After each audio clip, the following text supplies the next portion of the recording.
questão de meio jurídico, de culpabilidade, etc. Deixa eu só me organizar com o tempo aqui. Nós começamos 3, nós vamos até 4h30, 4h40, 4h30.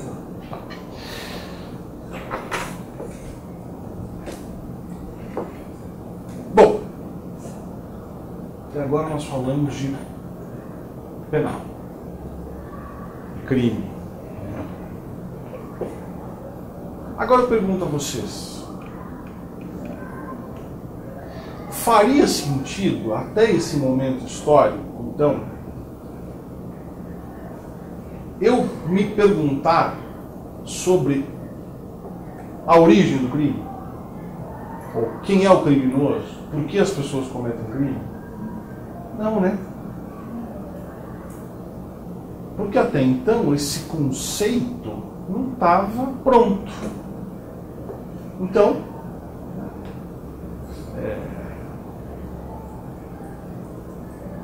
temos algum leitor de Ziraldo aqui? Cartunista Ziraldo? Sim? Mas ele tem uma das historinhas dele lá que cria uma coisa inominável, uma coisa zicre, sei lá. Uma cor. Que cor que era? Tinha um nome maluco. Então imaginemos o conceito maluco. Os zicles.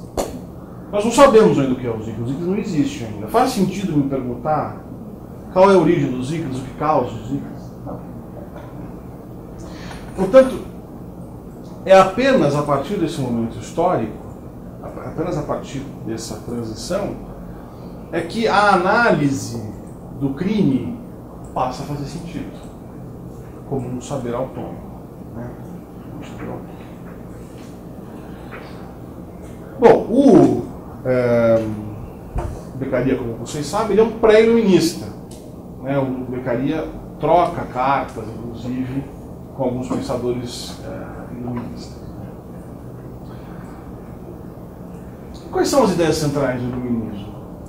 Para romper com esse regime, para romper com esse absolutismo, quais são então os postulados iluministas? Razão em oposição a quê?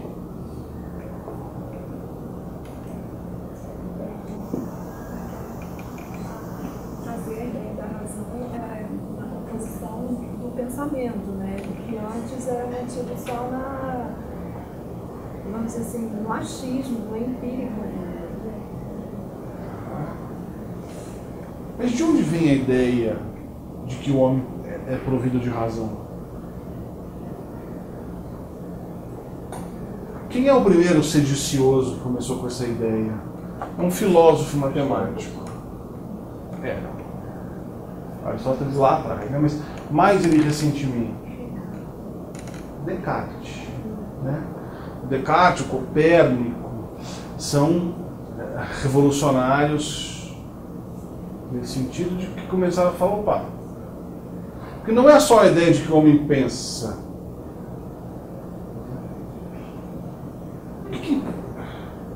Antes, o que fundamentava as coisas, se não a razão humana? Deus. Né? O homem racional é o homem que não precisa de Deus. Não que não precise de Deus na sua relação transcendental, na sua crença. Isso nunca vai acabar. Mas ele não precisa de Deus para explicar tudo. Ele pode se lançar à explicação do mundo. Ele pode se lançar a organizar as coisas. O que mais o iluminismo prega da racionalidade humana?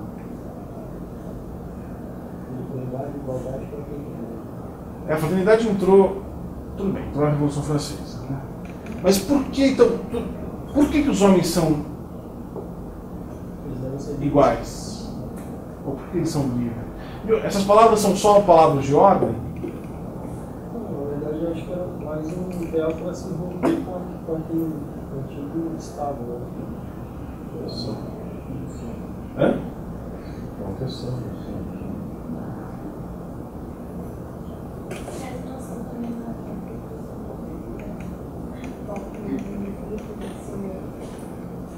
falta de envelhecimento. Ele pode ter o domínio da razão. Eram iguais porque compartilhavam todos da razão. Isso. Os homens são todos iguais porque eles são todos racionais. Todos eles podem usar igualmente da razão. O fundamento de que alguém era rei porque Deus tudo já não era mais suficiente. Então você precisa mudar o discurso da legitimação. Precisa mudar tudo. E isso faz as pessoas. Isso faz as pessoas livres. Mas veja só que interessante, né? Você jogar tudo na conta de Deus também tinha um conforto, né? Qual que era o conforto? O destino. Tinha que ser. Não depende de mim. Deus quis. Estabilidade social. Havia uma certa estabilidade que era confortável a todos, inclusive. Você é pobre porque Deus quis. Eu sou rei porque Deus quis. Está tudo posto porque Deus quis, de certa maneira. É claro, gente, que tudo que eu fiz agora são discursos simplificados e simplificadores para fins didáticos. Existe uma multitude, uma infinitude em cima de tudo isso, mas simplificadamente, isso traz uma certa paz. Acho que as coisas são assim, né? Bom, quando você se coloca, não são, eu sou racional, eu penso, eu escolho, eu explico o mundo, nessa hora você perde um quentinho. Você perde o quentinho de poder botar as coisas na conta de Deus, porque agora você é responsável pelas suas próprias escolhas. Então a liberdade também é nesse sentido, né? Você passa a ser livre para escolher o que você quer. Você resgata a ideia de livre-arbítrio, inclusive, né? Você escolhe a construção do seu destino, mas você responde por ele, né? Então qual é o fundamento da culpabilidade no iluminismo? Qual é o fundamento do poder de punir? E o homem racional decide entre o bem e o mal, decide se agir pelo mal e responsável pelo seu destino. Exatamente. Então, o sujeito passa a ser punido não porque Deus quis, mas porque ele, sendo racional, sabia o que fazer. Sendo livre, escolheu agir contra o direito. Usou mal a sua liberdade e, portanto, merece ser punido. Você conhece alguma atualidade nesse discurso? Não é isso que continua nos nossos códigos penais até hoje?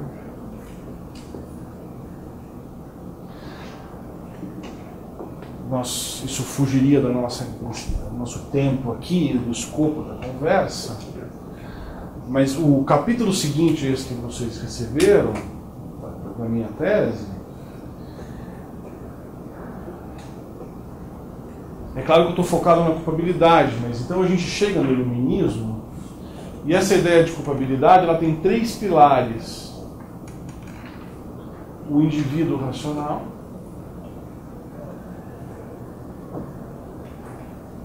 uma universalidade de bens jurídicos,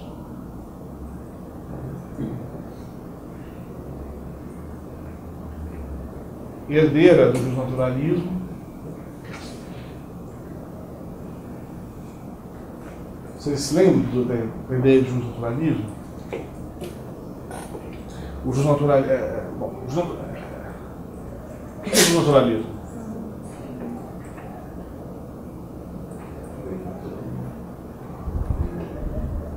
Você me deu um sinônimo, agora me diz o que é.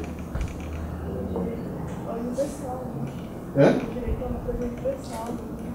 Alguns direitos, né, são universais? Como é que é isso? São inerentes ao ser. São inerentes ao ser humano. Como é que se descobre quais são esses direitos? Não pode ser Deus a revelar. Com razão. O justnaturalismo é antiquíssimo. São Paulo, apóstolo Paulo, como queiram, dizia lá que o direito natural está escrito no coração dos homens. Super bonito isso, inclusive. Mas qual que é a ideia aqui? Basta você, se está escrito no seu coração, basta você estar vivo. Você já sabe que aquele direito existe. Né?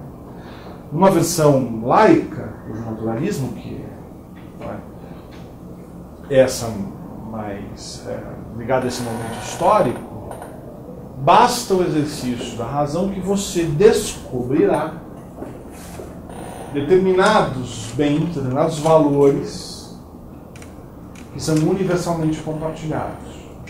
Então, o justnaturalismo migra ou encontra um espaço muito confortável no direito penal, nos bens jurídicos penalmente relevantes. Vocês já ouviram falar em bem jurídico penalmente relevante, certo? O que é um bem jurídico penalmente relevante? Senhores, vocês como alunos especialmente estudiosos, estão nesse grupo privilegiado, né? Aliás, hoje, almoçando com os professores, eu entendi os contornos desses grupos que estão vivenciando alguma coisa absolutamente fora da média do sistema educacional brasileiro. Então, realmente usem isso e se agarrem a isso, porque é algo muito bacana. Me permitam despir aqui a capa de professor de penal para de professor ponto.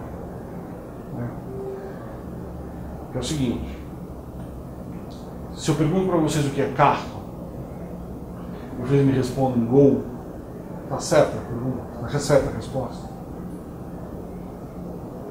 Sim ou não? Não, por quê? Estou dando um exemplo. Certo? Então, quando eu pergunto para vocês o que são bens jurídicos penalmente relevantes, se você me responde vida, você me está dando um excelente exemplo. Mas eu quero saber o que é um bem jurídico penalmente relevante. Mas o patrimônio é disponível e é um bem jurídico penalmente relevante. Na sua vida, prepondera que não, mas no patrimônio pode. É o que interessa, né? Ao julgamento. Uma lista de casos que interessam ao. E como é que eu descubro o que interessa ao julgamento?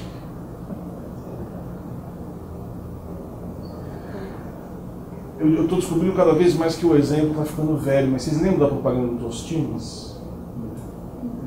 Bem, não, né? Sou mais jovem. Qual me ajuda aqui? Vende mais porque é fresquinho, é uma bolacha, né? E a propaganda era: vende mais porque é fresquinho porque vende mais. Então, o discurso do bem jurídico penal ele é um discurso Tostines. O direito penal protege os bens jurídicos mais relevantes. Como é que eu sei quais são os bens jurídicos mais relevantes? Olhando para o direito penal. E você fica girando em falso, sem saber que história é essa. É absolutamente tautológico, autorreferenciado. Mas a gente já volta isso aqui. Existe um terceiro pilar da culpabilidade, que é o que eu chamei de indissociabilidade entre crime e pena, em sentido forte. Né? Pena aflitiva, né? Pena dolorosa.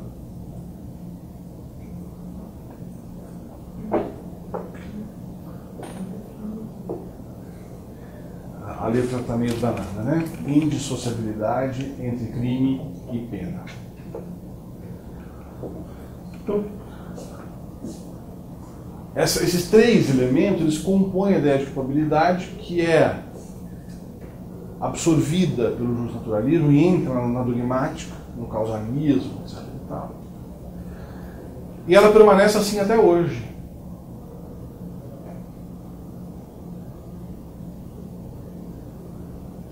Mas, pergunto a vocês, que nós estejamos em 1764, né? As ciências empíricas, o direito penal nunca mais revisitou esses conceitos. Pelo menos eu sustento que nunca mais revisitou.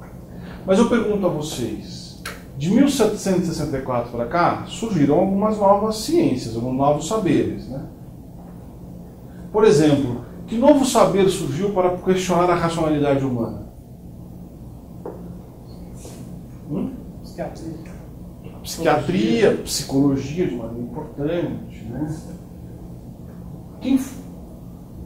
Quem foi o primeiro, talvez o mais importante, ou o primeiro, a precursora a dizer racionalidade penal, desse jeito que racionalidade humana, desse jeito que o direito penal acha que tem, imagina.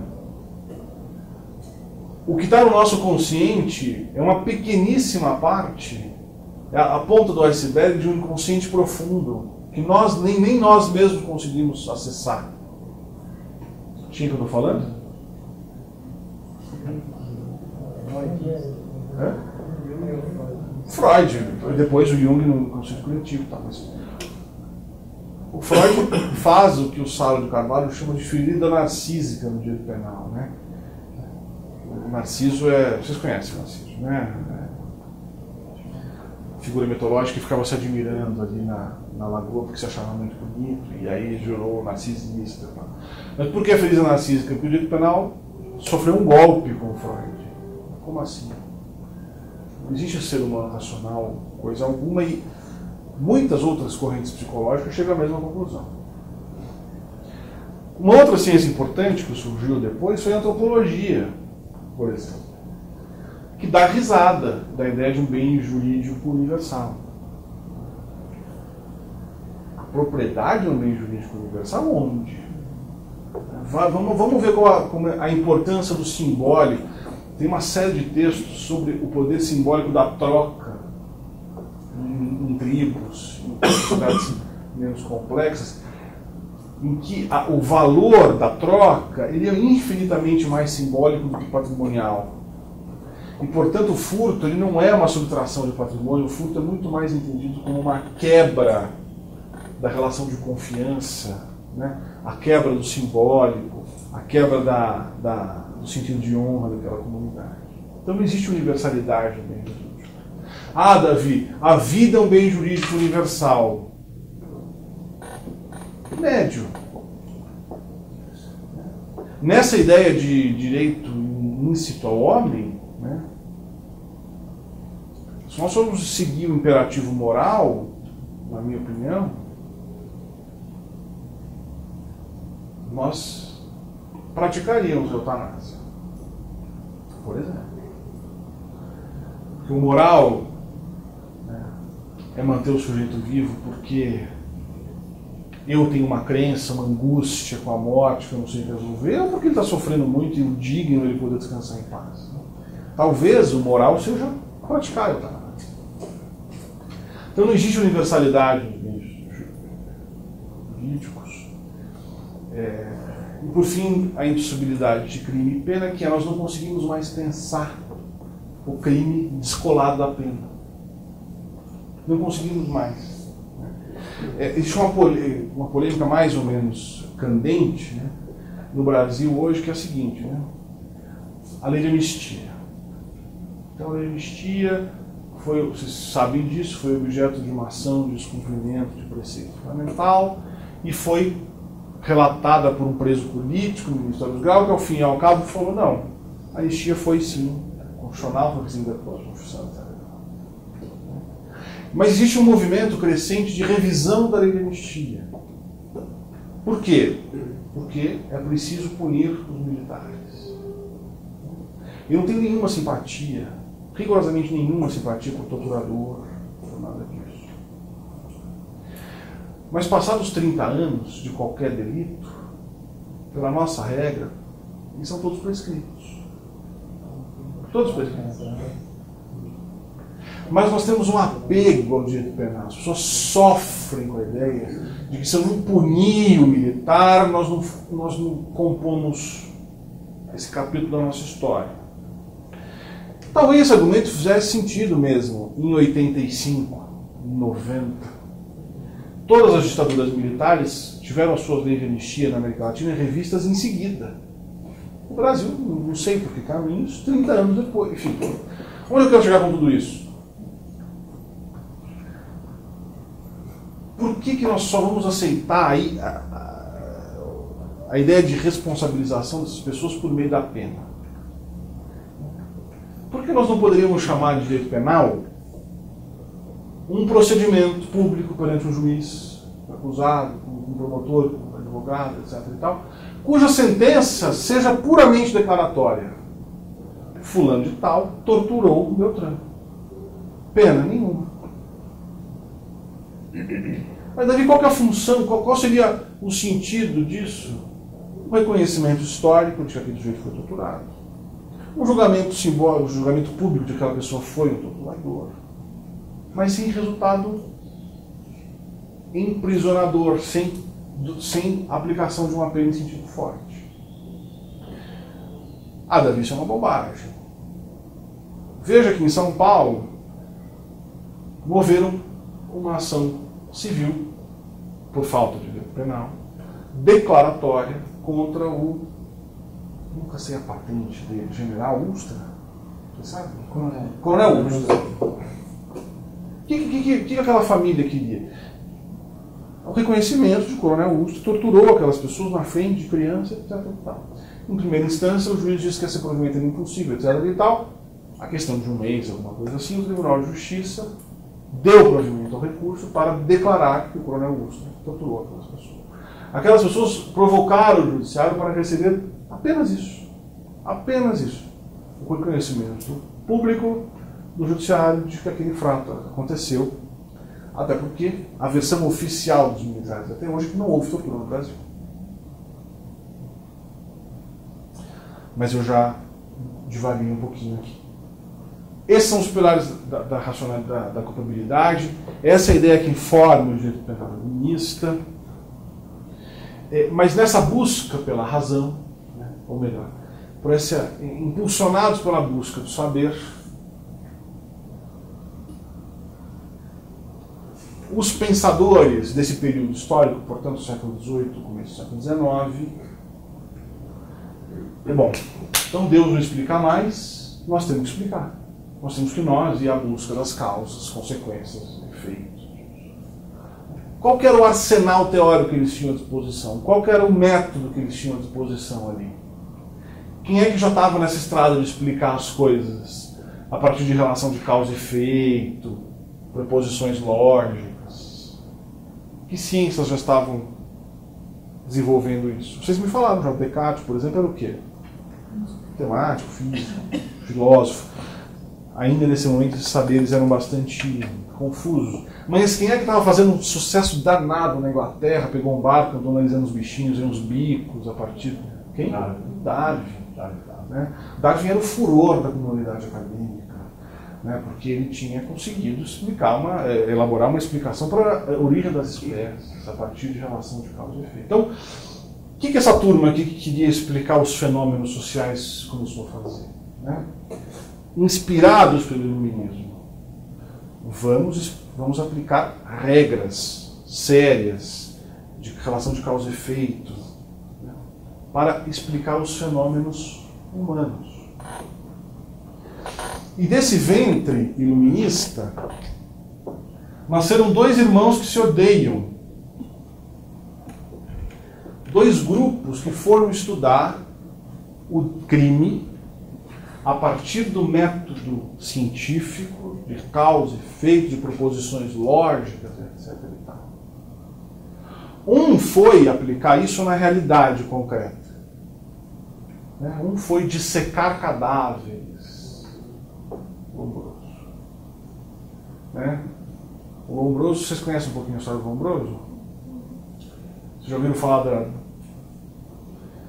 Por que o Lombroso dissecou tanta gente? Mas logo no início da carreira dele, ele dissecou um corpo em particular. Você sabe dessa história? O Lombroso ele era médico legista, ele teve a chance de dissecar o corpo de um famoso ladrão siciliano na época. Na hora de dissecar o sujeito, alguém tem algum conhecimento médico aqui? Nós temos em algum lugar do nosso crânio uma coisa chamada fossa occipital. Acho que é um pequeno buraquinho no crânio que permite, inclusive, que a nossa voz ecoe como ecoa. Né? E, aparentemente, os negros têm a fossa occipital um pouquinho maior, o que explicaria o vozeirão de Marita Franklin, tal, pelo poder de... O Lombroso vai lá de disseca o sujeito, todo mundo tem duas fossas occipitais, o sujeito tinha quantas?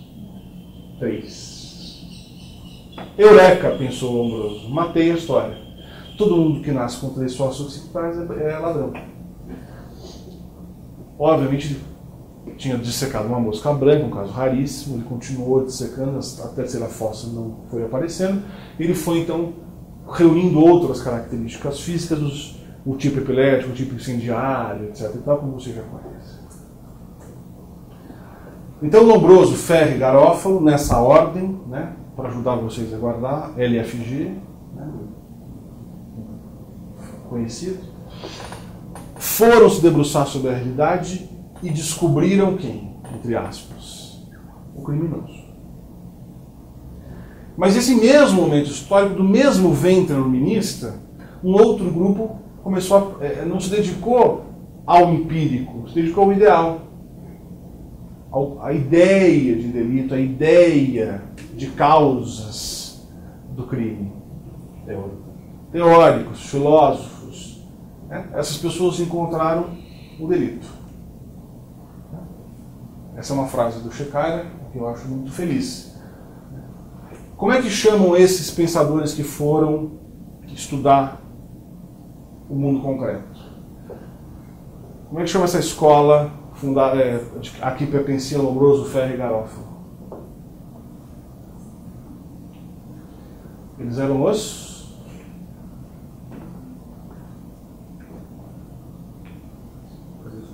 positivistas criminológicos, né? Não se confunda com positivistas jurídicos, né? Os positivistas criminológicos.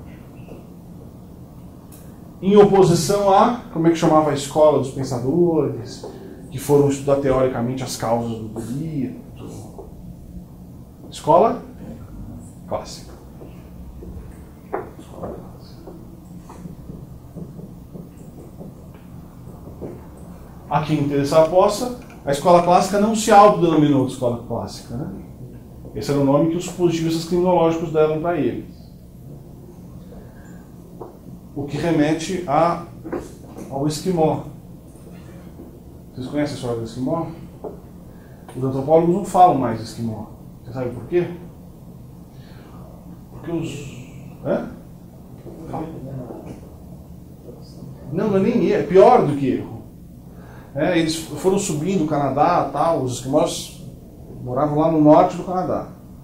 Aí chegaram numa tribo antes e falavam, conheceram, ambiental, então falavam, tem mais alguém lá pra frente?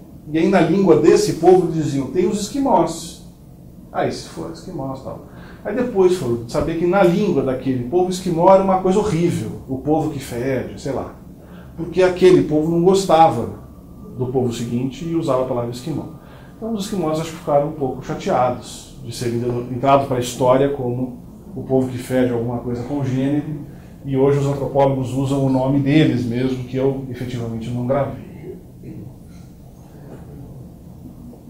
A criminologia, portanto, senhores, nasce como um saber sobre essa coisa novinha em folha, que é o crime. A tradição da escola clássica caminha para o direito penal. Porque esses saberes eles estão no mesmo plano. Né? O saber ideal, o saber do dever ser, o saber das ideias, é o saber do direito penal também. Né? Ao passo que o positivismo criminológico vai sendo absorvido, desdobrando para outros saberes empíricos, a psiquiatria, a medicina, etc. No Brasil, por exemplo, ele foi recebido lá pelo Minar Rodrigues, que era professor de medicina na Bahia, etc. Né? Se eu puder...